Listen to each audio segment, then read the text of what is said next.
Hello everyone, my name is Vijayashri and welcome to the tutorial of electric motors and transformers. पिछले tutorial में हमने separately excited DC generator का topic खत्म किया था, तो इस ट्यूटोरियल से हम शुरू करेंगे self excited DC generators. Okay, so in the self excited generators the field winding is not excited from any external energy source. Okay, उसमें क्या था, उसको इसीलिए सेपरेटली बोला गया था क्योंकि हम उसमें क्या करते थे, फील्ड वाइंडिंग को जो है सेपरेटली एक्साइटेशन प्रोवाइड करते थे. ये जो है एक्सटर्नल सप्लाई जो है प्रोवाइड करते थे, लेकिन इसमें ऐसा नहीं होगा. इसको सेल्फ एक्साइटेड डीसी जनरेटर इसीलिए बोला गया है क्योंकि फील्ड वाइंडिंग को जो है हम एक्सटर्नल सप्लाई नहीं देते, बल्कि इंड्यूस वोल्टेज जो होता है आर्मेचर का, क्या होता है, आर्मेचर का जो इंड्यूस्ड वोल्टेज होता है उसी से हम क्या करते हैं, फील्ड वाइंडिंग को एक्साइटेशन प्रोवाइड कराते हैं.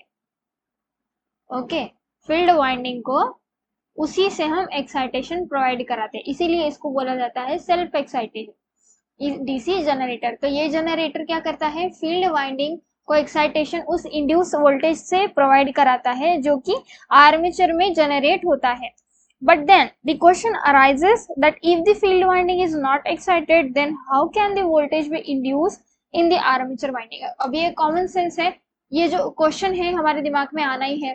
क्या होता था, एक्सटर्नल सप्लाई हम यहाँ पे देते थे, सेपरेटली एक्साइटेड की बात है ये, एक्सटर्नल सप्लाई हम फील्ड वाइंडिंग को देते थे और इससे जो है फ्लक्सेस प्रोड्यूस होते थे और रोटेटिंग आर्मेचर वाइंडिंग जो है इन फ्लक्सेस को कट करती थी और इसीलिए उसमें ईएमएफ जो है इंड्यूस होता था, ये ई. पर क्वेश्चन ये आता है कि अगर हमारी जो सेल्फ एक्साइटेड डीसी जनरेटर है उसमें अगर हम फील्ड वाइंडिंग आर्मेचर के इंड्यूस वोल्टेज से प्रोवाइड का एक्साइटेशन दे रहे हैं, फील्ड वाइंडिंग को आर्मेचर के इंड्यूस वोल्टेज से अगर एक्साइटेशन दे रहे हैं, तो बेसिकली आर्मेचर में इंड्यूस होगा कैसे वोल्टेज, क्योंकि फील्ड वाइंडिंग को तो हम इससे जो है एक्साइटेशन दे रहे हैं, इस वोल्टेज से. बट जो है फील्ड वाइंडिंग कैसे एक्साइटेड होगी अगर ये जो सप्लाई है जनरेट नहीं होगा, और अगर ये जनरेट नहीं होगा तो ये सेल्फ एक्साइटेशन कैसे प्रोवाइड कर पाएगा. Okay, so the answer is to all this question is the residual magnetism. अब आंसर क्या होता है, रेसिडुअल मैग्नेटिज्म. ये टर्म जो है याद रखने वाली, नोट करने वाली जो है टर्म है. कैसे होता है ये, रेसिडुअल मैग्नेटिज्म से होता है, which is possessed by the field poles under normal operating conditions. क्या होता है, नॉर्मल ऑपरेटिंग कंडीशंस में जो फील्ड पोल्स होते हैं उसके द्वारा ये रेसिडुअल मैग्नेटिज्म जो है प्रोवाइड कराया जाता है. Okay, the residual magnetism will induce a small voltage into the armature winding. अब ये जो रेसिडुअल वोल्टेज है ये क्या करेगा, इंड्यूस करेगा स्मॉल अमाउंट ऑफ वोल्टेज को. ओके, स्मॉल वोल्टेज को in the armature winding. Okay, तो आर्मेचर वाइंडिंग में इस रेसिडुअल मैग्नेटिज्म से स्मॉल अमाउंट ऑफ वोल्टेज जो है जनरेट होगा. तो ये जो इंड्यूस वोल्टेज है, इस small amount of induce voltage से फील्ड वाइंडिंग को एक्साइटेशन मिलेगा और उससे फिर आर्मेचर वाइंडिंग में जो है ईएमएफ इंड्यूस होगा. Okay, so the residual magnetism will induce a small voltage into the armature winding which supplies a small field current. तो इससे क्या होगा, small amount of field current जो है supply होगा.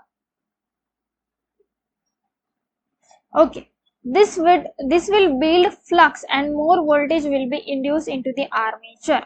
क्या बोला गया है, इससे क्या होगा, इससे क्या होगा, जो है फ्लक्सेस जो है वो बिल्डअप होंगे और ज्यादा से ज्यादा जो वोल्टेज है वो आर्मेचर में जनरेट होगा. इससे रेसिडुअल मैग्नेटिज्म से स्मॉल वोल्टेज इंड्यूस होगा जिससे small field current field winding को मिलेगा और इसका एक्साइटेशन होगा. इससे क्या होगा, ज्यादा से ज्यादा फ्लक्सेस प्रोड्यूस होंगे और वोल्टेज भी ज्यादा इंड्यूस होगा हमारे आर्मेचर वाइंडिंग में due to this cumulative process. और इस प्रोसेस को क्या बोला जाता है, cumulative process. Due to this cumulative process, the rated field current will be supplied and the generator generates the rated armature voltage. क्या होगा, जो rated field current है will be supplied. ओके, तो rated field current जो है इस cumulative process से जो है सप्लाई किया जाएगा और जनरेटर क्या करेगा, जनरेट करेगा एक रेटेड आर्मेचर वोल्टेज को। ओके, अब क्या होता है, जो सेल्फ एक्साइटेड डीसी जनरेटर है इसके क्या होते हैं, 3 टाइप्स होते हैं। ये जो है डायग्राम इसमें देख सकते हैं। सेल्फ एक्साइटेड, सेपरेटली एक्साइटेड के तो कोई टाइप्स नहीं थे, सेल्फ एक्साइटेड के 3 टाइप्स है, shunt generator, series and compound. तो सबसे पहले हमें देखना है उसमें से शंट जनरेटर्स। ओके, तो ये जो स्क्रीन पे आप डायग्राम देख रहे हैं ये डायग्राम है शंट जनरेटर की। ओके, शंट जनरेटर की ये डायग्राम है। तो शंट जनरेटर बेसिकली क्या होता है, आप ये पहले डायग्राम को देख लीजिए। ये जो फील्ड वाइंडिंग है, ये फील्ड वाइंडिंग यानी कि शंट वाइंडिंग, ये जो है ये पैरेलल में यानी कि पैरेलल में लगी हुई है हमारे आर्मेचर के साथ, इसीलिए इसको शंट वाइंडिंग बोला गया है, सॉरी शंट जनरेटर बोला गया है फिर, क्योंकि फील्ड वाइंडिंग जो है इसके पैरेलल में लगी हुई है। और इसके बाद यहाँ पे लोड है और यहाँ पे टर्मिनल वोल्टेज जो है शो कर रहा है। So the shunt generator is a self-excited generator where the field winding is fed by the armature itself because the two windings are connected in parallel. ये जो 2 वाइंडिंग्स है ये पैरेलल में कनेक्टेड है, आर्मेचर वाइंडिंग और field winding, इसीलिए इसको shunt generator बोला गया है, मैंने अभी बोला। और ये एक सेल्फ एक्साइटेड जनरेटर है क्योंकि इस जो स्मॉल वोल्टेज जो होता है ये इंड्यूस होता है रेसिडुअल मैग्नेटिज्म से। ये क्या करता है, स्मॉल फील्ड करंट जो है ये प्रोवाइड करता है, इससे जो है फील्ड वाइंडिंग एक्साइटेड होती है एंड देन आर्मेचर में जो है ज्यादा से ज्यादा अमाउंट में फ्लक्सेस प्रोड्यूस होके फिर आर्मेचर वाइंडिंग में जो है वोल्टेज इंड्यूस होता है। The term shunt indicates the parallel connection, the connection between the armature and field windings. Okay, current relations जो होते हैं, अब हमें देखने हैं करंट के रिलेशंस, शंट जनरेटर के करंट रिलेशंस देखने हैं हमें। The load voltage is equal to the voltage across the shunt field winding, hence the field current is given by, क्या बोला गया है, जो लोड वोल्टेज होते हैं ये इक्वल है वोल्टेज से across the shunt field winding. ये जो लोड वोल्टेज है ये बिल्कुल सेम है across the shunt field winding से, क्योंकि पैरेलल में लगे हैं तो दोनों के दोनों टर्मिनल पे सेम वोल्टेज जो है अपीयर होगा, इसलिए VL और VF इसको बोला जाता है। तो VL बोलो या फिर VF बोलो दोनों एक ही है, इसीलिए ISH is equals to VT by RSH. Okay, the armature current gets divided between field winding and load. Armature current क्या होता है, डिवाइड हो जाता है, क्योंकि यहाँ पे इस डायरेक्शन में जो है IL फ्लो होगा क्योंकि लोड में से जाएगा ये, और इस डायरेक्शन में शंट करंट यानी कि फील्ड करंट जो है फ्लो होगा। तो इसमें आर्मेचर करंट का डिवीजन हो रहा है, 2 पार्ट में जो है स्प्लिट हो रहा है, यहाँ पे 2 पार्ट इसको मिल रहे हैं। ओके, तो इसमें क्या होगा, IA जो है हमारा आर्मेचर करंट, ये है आर्मेचर करंट। ओके, और ये है फील्ड करंट। तो armature current is equals to ISH plus IL। Okay, and the load current will be, अब बात आती है लोड करंट की। So the load current IL is equals to VT by RL। Okay, तो IL is equals to VT upon RL। Load current की बात हो रही है तो लोड करंट इसमें से जाएगा, तो ये जो वोल्टेज है अपीयर होगा वो लोड पे, दैट विल बी ये जो वोल्टेज अपीयर होगा तो इससे अपॉन में चला जाएगा हमारा ये RL।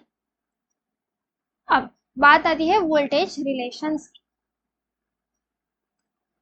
अब देखते हैं वोल्टेज रिलेशंस।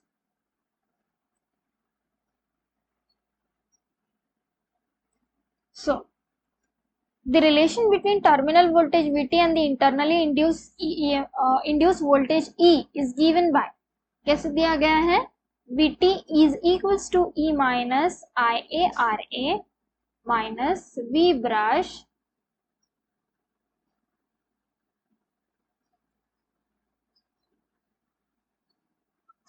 minus armature